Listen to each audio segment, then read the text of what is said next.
In order to move data from or to your USB flash drive on a Realme Note 70T, then first of all we need to go to a file manager, and in this case we're going to use the Files app by Google.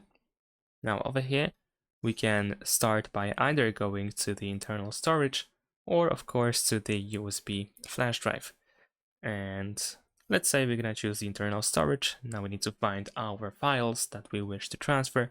So let's say I'm going to go over here to camera, and let's say I want to move some photos. So in this case we can press and hold our finger in order to select the first photo, and we can of course select multiple photos at once or files as well. This is not just applicable for photos, it works for pretty much everything.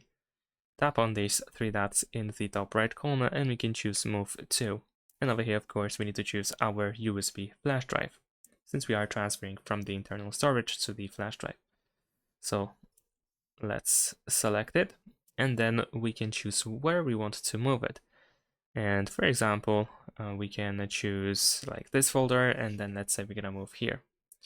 And there we go. This is how we can transfer our files. If you want to transfer from the USB flash drive to the internal storage, then it is pretty similar. We just have to go to the USB flash drive first, and the rest is pretty much the same. Locate your files, select them, and then choose to move to the internal storage. And that's pretty much it. Thanks for watching, leave a like and subscribe.